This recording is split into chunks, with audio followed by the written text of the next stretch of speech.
Ixtorix, suscríbete. Como los maestros del rococó francés, Tiepolo plasmó en sus obras un mundo de placeres abigarrado, casi irreal. En su fresco El banquete de Antonio y Cleopatra, en el Palacio Labbia de Venecia, podemos ver la influencia de Boucher en la imagen de Cleopatra, que aparece en esta obra como mujer antes que como reina. Lo que le interesaba a Tiepolo era el efecto general del fresco.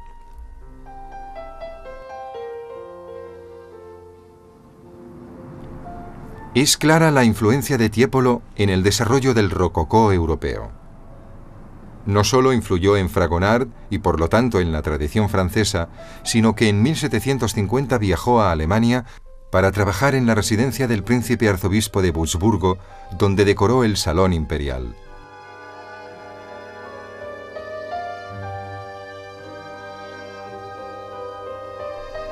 Esta estancia es tal vez la máxima expresión del rococó. Se le encargó realizar frescos sobre la historia de Alemania, pero incluyó en su trabajo las técnicas que había adoptado en Venecia. En una de las escenas, la boda de Barbarroja con Beatriz de Borgoña, al observador no le cabe la menor duda de que es la novia y no el novio quien protagoniza la espectacular escena matrimonial.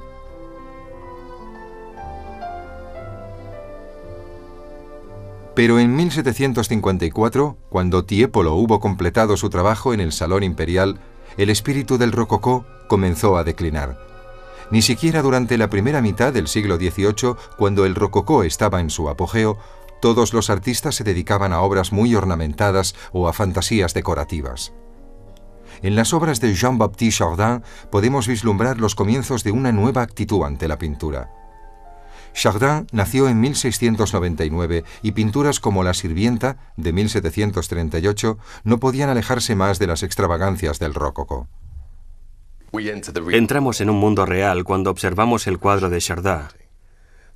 Hay cierta humanidad en los personajes. No se idealiza. Hay honestidad y veracidad, lo que nos hace disfrutar contemplando los objetos y viendo cómo se relacionan y qué es lo que hacen personas normales, miembros de una familia. Ya no se trata del mundo de placeres de la aristocracia. Son los habitantes de la cocina, la sala de estar y básicamente niños que se mueven en el entorno de una vida hogareña francesa muy convincente.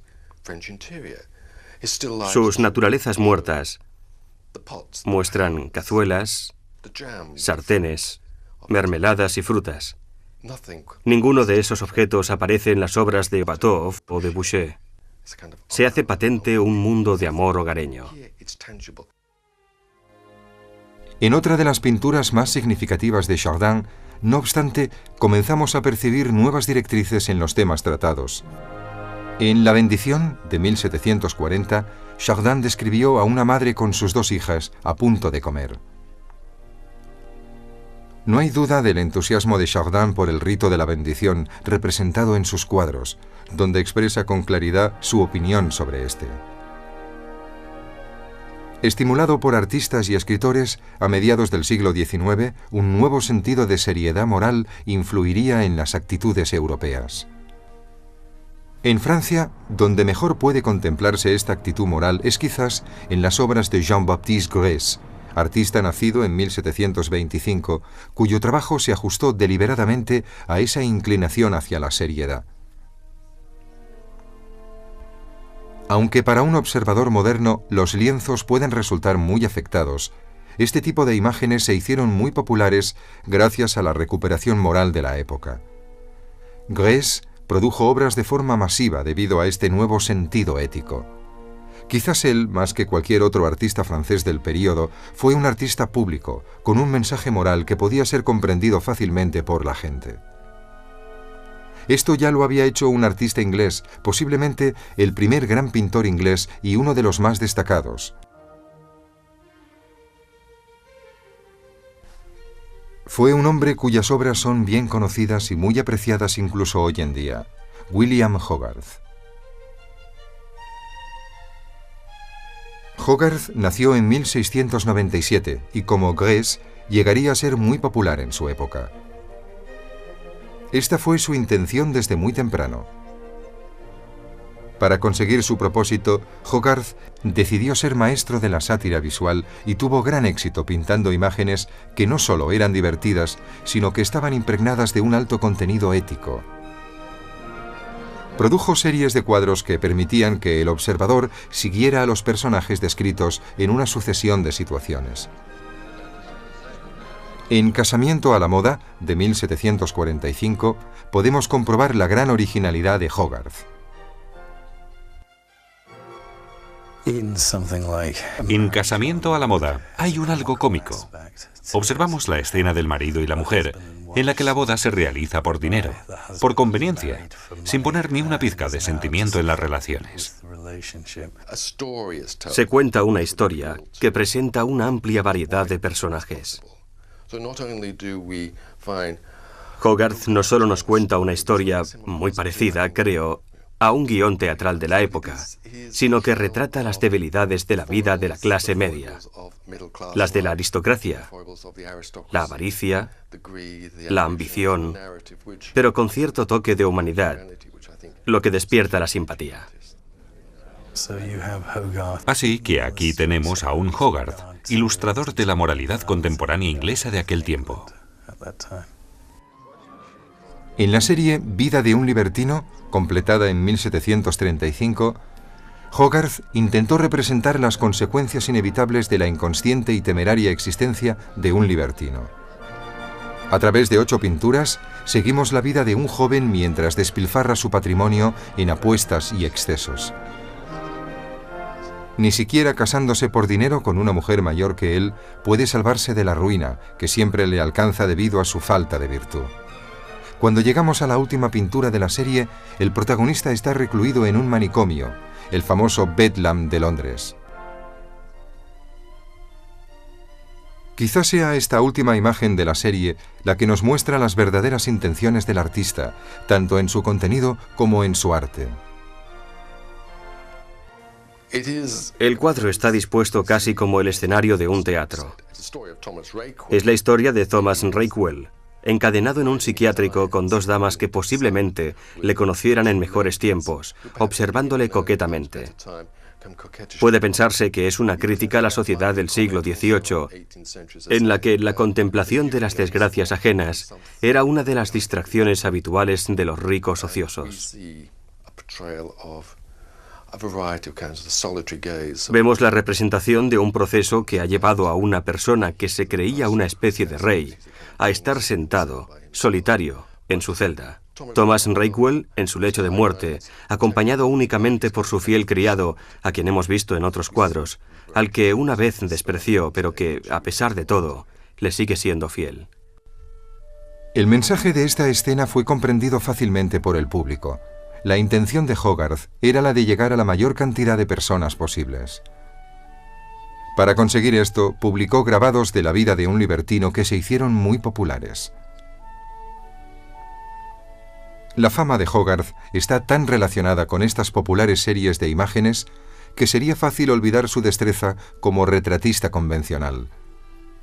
Esto sería lamentable, ya que en retratos como La vendedora de gambas o el del actor David Garrick como Ricardo III, el espectador moderno puede contemplar imágenes magníficamente ejecutadas de los personajes de la Inglaterra del siglo XVIII. Tal vez estos retratos hayan permanecido en una especie de olvido debido a la obra de 2 grandes artistas nacidos en la generación posterior a la de Hogarth. Son los creadores de los mejores retratos jamás realizados en Inglaterra, Sir Joshua Reynolds y Thomas Gainsborough.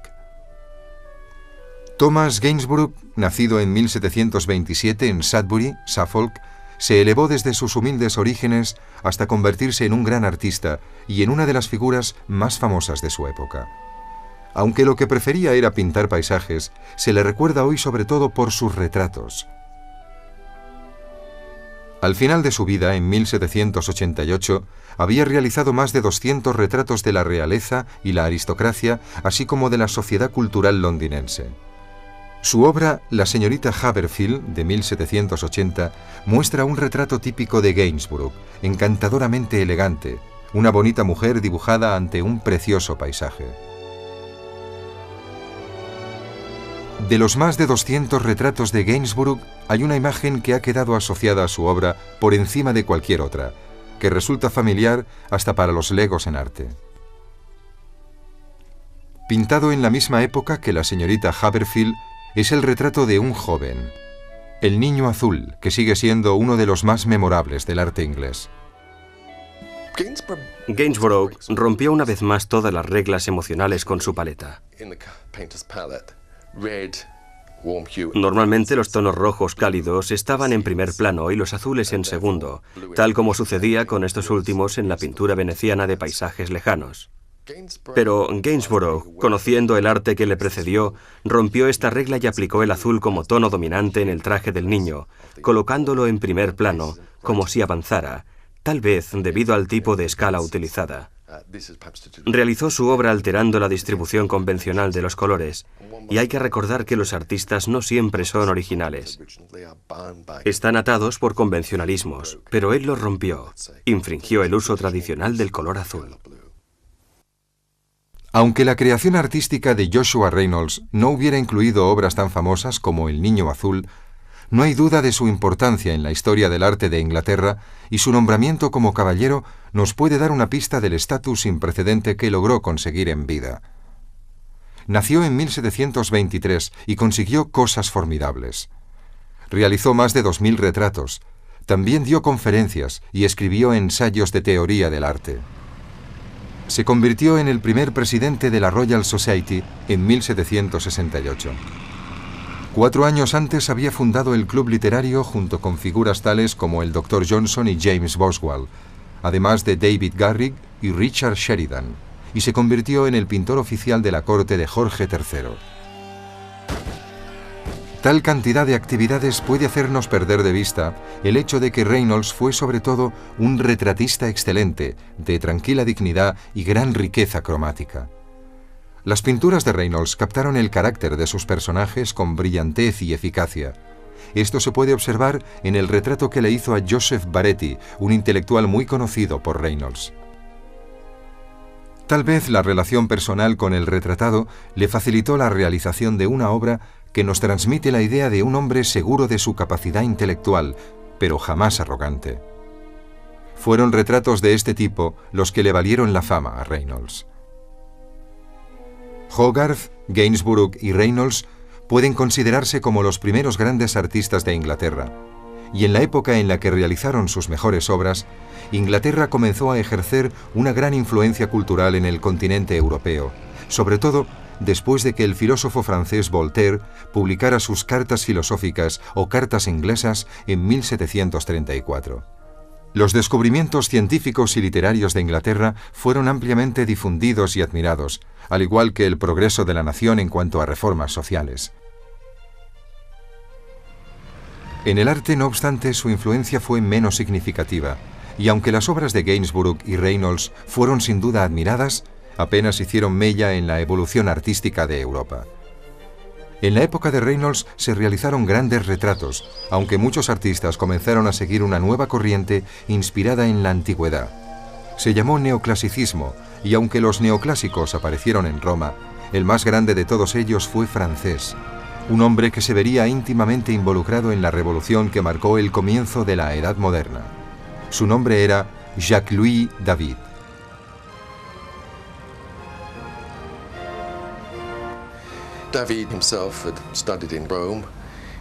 David había estudiado en Roma. Estudió la antigüedad y participó en el Renacimiento neoclásico, tanto en su forma griega como romana.